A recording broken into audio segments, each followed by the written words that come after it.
संत सरलता के अंत को ही संत कहते हैं। संत अगर जगत में न होते तो यह संसार कब जलकर मर जाता। इसलिए संत के बदौलत ही यह संसार टिकी हुई है। संत बड़े ही सरल स्वभाव के होते हैं। कहा गया है कि माखन आग पर गर्म करने के बाद जो है पिघलता है, लेकिन संत जो हैं दूसरे के दुख को देख करके ही द्रवित हो जाते हैं। जो चीज़ भगवान नहीं दे पाते हैं, संत दयावश उसे भी दे देते हैं। संत वही है जिसे अपने मान की किसी चीज़ की लालसा न हो, सबका सम्मान करे लेकिन स्वयं मान रहित रहे।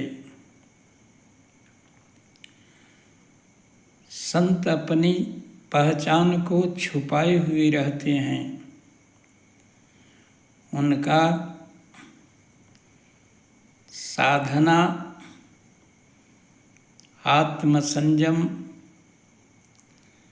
इंद्रियों को वश में रखना, संसार से विरक्त रहना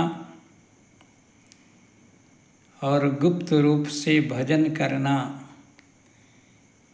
यही उनकी संपत्ति होती है। राम धन के सामने संसार के धन का कुछ भी महत्व नहीं देते हैं। संत जो है बड़े ही संतुष्ट होते हैं, अधिक की चाह नहीं रखते। जो कुछ खाने को मिल जाए, पहनने को मिल जाए, उसी में संतुष्ट रहते हैं। संत जहाँ भी रहते हैं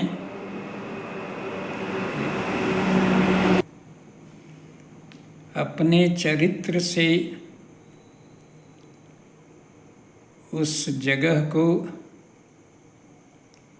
लोगों को आकर्षित करते हैं। उनका चरित्र ही ऐसा होता है कि जैसे सिक्का चुंबक की ओर आकर्षित होता है, वैसे संत की ओर आकर्षित होते हैं। उनके वचनों में एक जादू होता है, उस जादू का प्रभाव सब पर होता है। एक संत के पास एक आदमी का बेटा बहुत गुड़ खाता था। बहुत समझाया लेकिन नहीं माना। संत के पास ले गया। संत बोले कि इसको 1 महीना के बाद हमारे पास लाना। 1 महीना के बाद जब वह आदमी अपने पुत्र को लेकर के संत के पास जाता है तो संत कहते हैं कि बेटा गुड़ नहीं खाना चाहिए।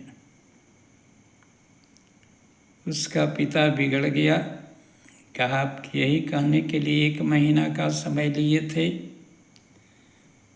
यह बात तो आप उस दिन भी कह सकते थे, तो 1 महीना का समय मेरा क्यों बर्बाद किए। संत बोले